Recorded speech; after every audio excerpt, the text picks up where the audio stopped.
This is my first pair of Black Crow skis I've ever skied on. I was a little skeptical because a lot of their advertising is really based on aesthetics. They have like these really beautiful colors. You watch the videos of either the owner or the creator or at least one of the engineers, and he's talking about the ski, and the way they talks about it is so nuanced and eloquent that it's hard to know, like, okay, is this actually a really good product, or are they kind of like doing this iPhone thing where they're polishing something that doesn't perform that well? But I was skeptical about these skis, and they are not cheap. The base ones are pretty similarly priced to everything else, but like these, they're over $1,000. But these skis are amazing. They are not a gimmick. They are not just an aesthetic. This is not like some lifestyle brand. These skis are the real deal. Holy moly.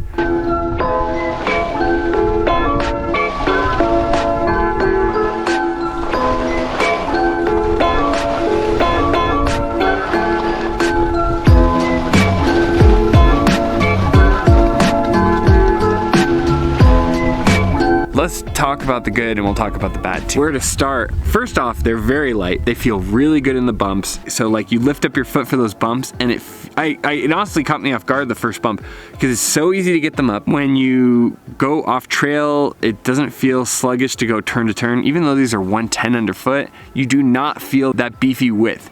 This ski honestly feels so light and so nimble, and just a joy to ski in the bumps. I don't even like the bumps that much, and I really enjoyed it. Same for the trees. It was able to like navigate everything with a lot of ease. It was nice and easy to wash out turns if you needed to. I really enjoyed the ski off trail.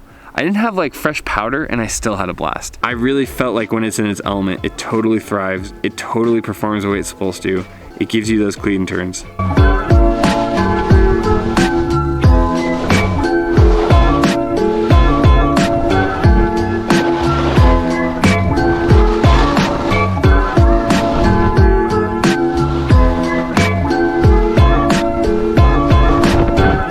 Cheers. Man, nothing hits quite like a clementine or cutie, whatever you call it where you are. Man, like skiing and clementines, there's no better pair. What's funny is this is the first ever ski that I've not wanted to return. You know, I was supposed to come back to the car and do this video like an hour ago, and I just love the ski that much. I'm having so much fun. I love figuring out the timing. It's amazing. But all of the other skis like the K2 Mindbender and the Vocal Deacon, while I enjoyed aspects of those skis, at the end of the day, I was like ready to give them back and, you know, excited to be on my own skis. This is the first pair where I've ever thought, man, I'm not in a huge hurry to give these back. I could ski on these all day. I really love these skis, and I'll be sad to ship them out in the box. They were very nice.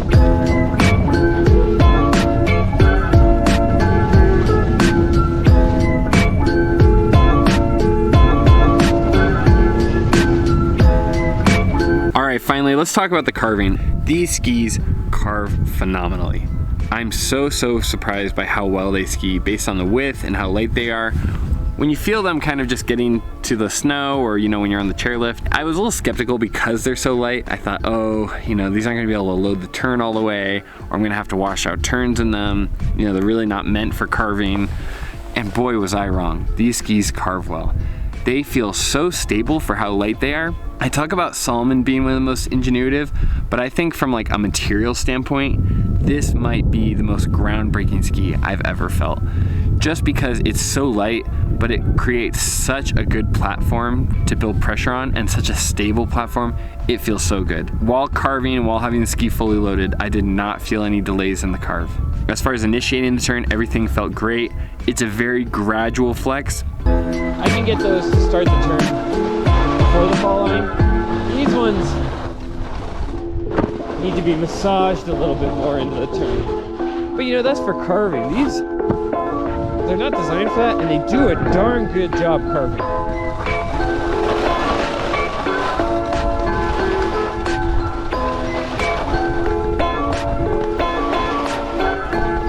What a stable turn. Feels good. Woo! Woo!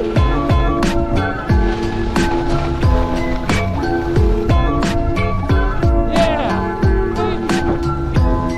Yeah, when you massage that turn, it feels good, and you can get it to round off. It takes a little more massaging, but it's a very rewarding turn and feels very good at the apex. It's a very, very stable platform. And now that I've got the timing down, I can massage off that kind of cursive S shape at the end. What an amazing pair of skis, really. The one thing I noticed about this ski, and this is kind of a style thing, is that it really needs to be massaged into its turn.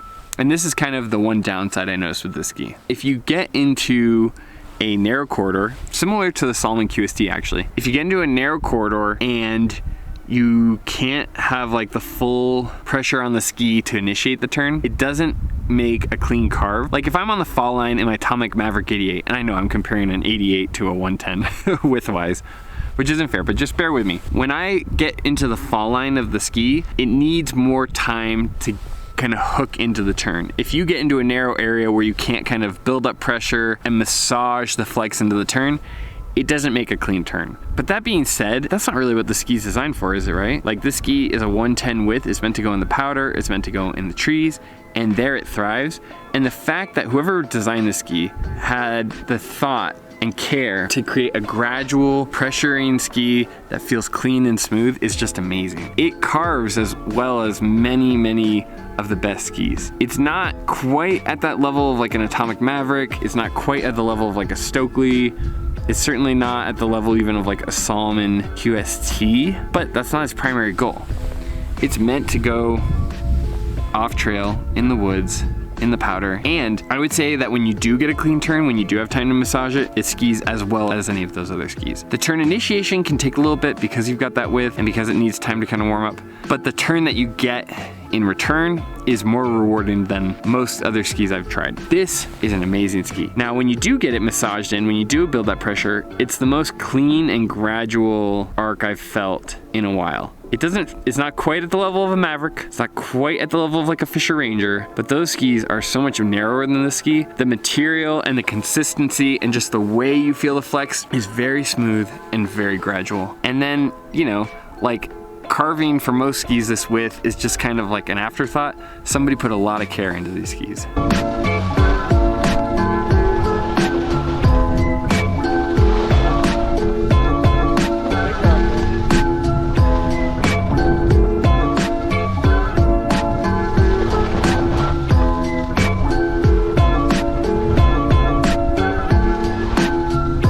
I always tell you I'm going to tell you the good, I'm going to tell you the bad.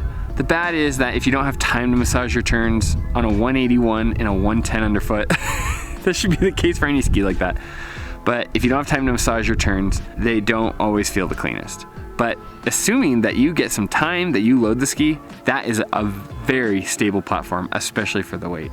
This is a modern marvel of skiing. The other downside the ski has, similar to the Atomic Maverick, is that if you get into sticky snow, it's not a crud cutter. It's light, it's got a wide width.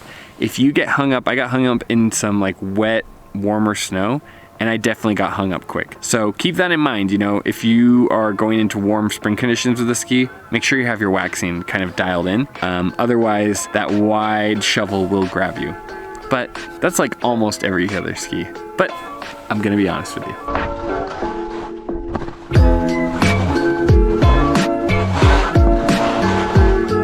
Ooh, these feel good in the bumps.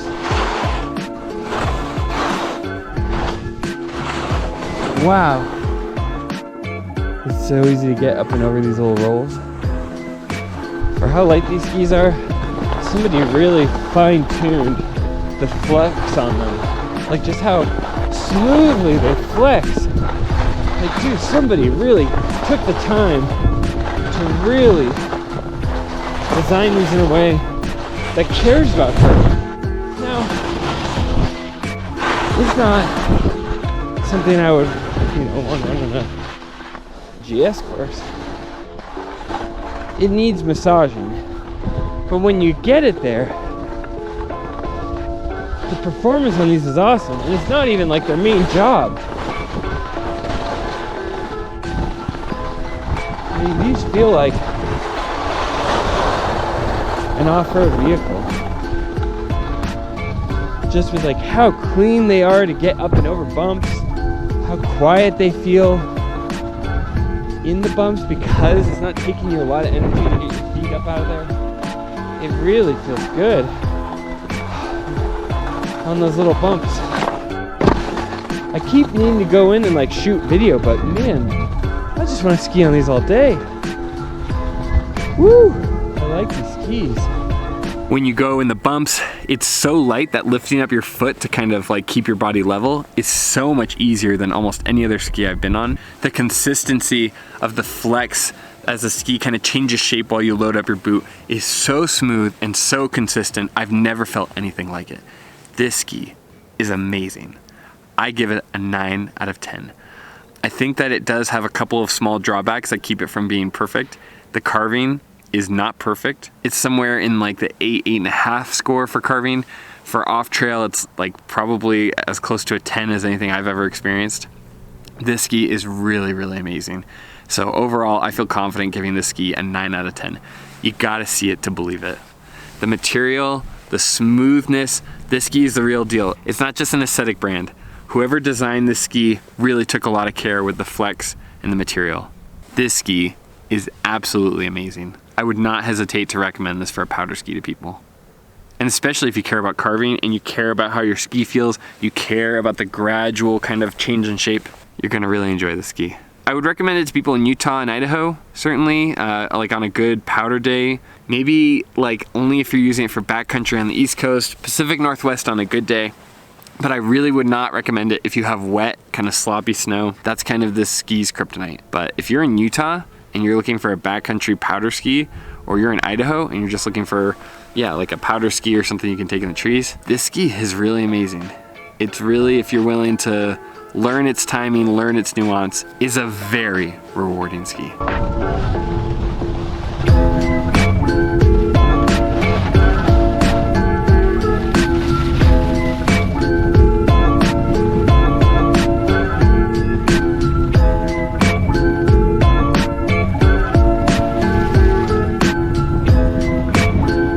So those are my thoughts on the Black Crow Draco Freebird 110.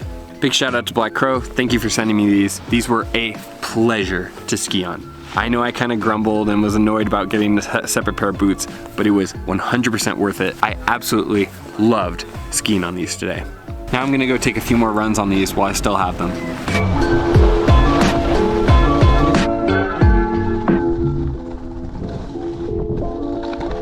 The edge-to-edge time is really like kind of shocking me. I have to remember that I'm on a wide ski and just change the shape. But what do you want? I mean, in the trees it feels amazing. These skis are amazing in the way that they are so light and yet feel so stable, so in control of every turn. I could see loving these as a powder ski. Having great small radius turns. Wow. And you know, like, I feel so stable in my turns, and I was nervous about these bindings. These are just really an amazing ski.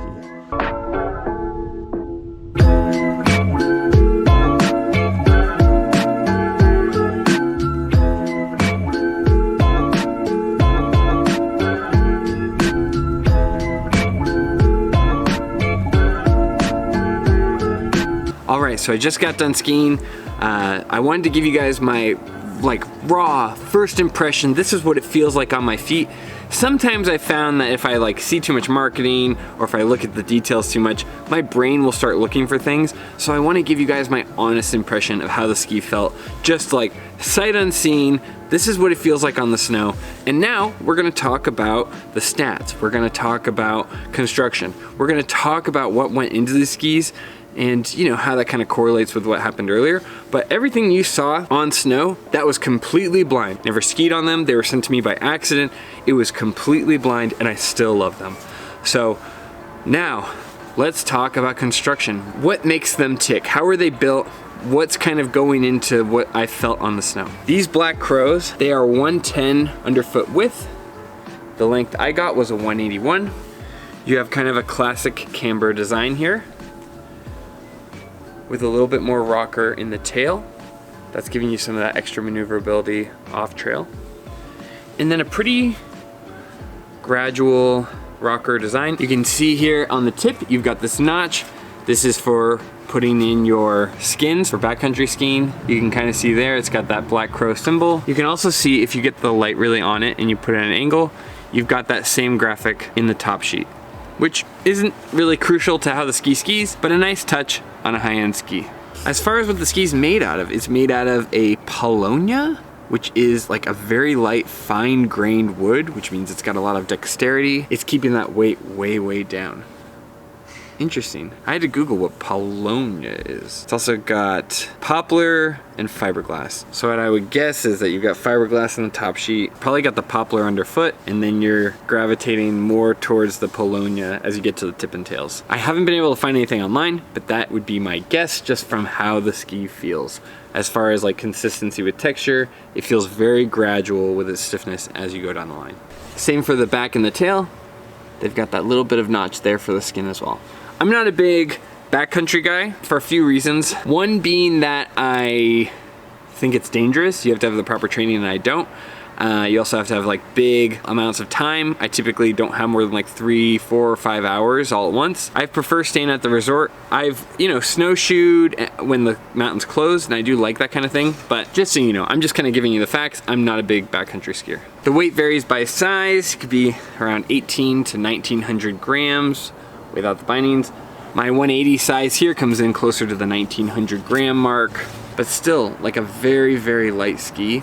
And especially for that kind of width, that's very light. You might compare it to something in the 88 width. That's not fair. These are 110s and under 1900 grams. It's a very light ski. What Black Crow says is that they have a very progressive splay when it comes to the rocker in the tip and the tail. And what that allows for is not only flotation, but also kind of a gradual carving experience. And I definitely felt that to be true. Black Crow claims that this ski is targeted specifically towards lighter snow, specifically stuff like Utah or Idaho is kind of how I read that. Just that lighter, fluffier snow. And I felt that to be true. When it got into that really heavy, wet mashed potato snow, this nice wide base and flotation got grabbed by that snow. So I would say everything that I saw kind of on their stat sheets and marketing online was true. They don't make any big claims about it. It is extremely light for its width. It's really nice. They didn't talk about this, but what I felt is like when you're coming into the bumps and you kind of want to lift the ski up to kind of keep your body level, this ski is so light, it has a really easy time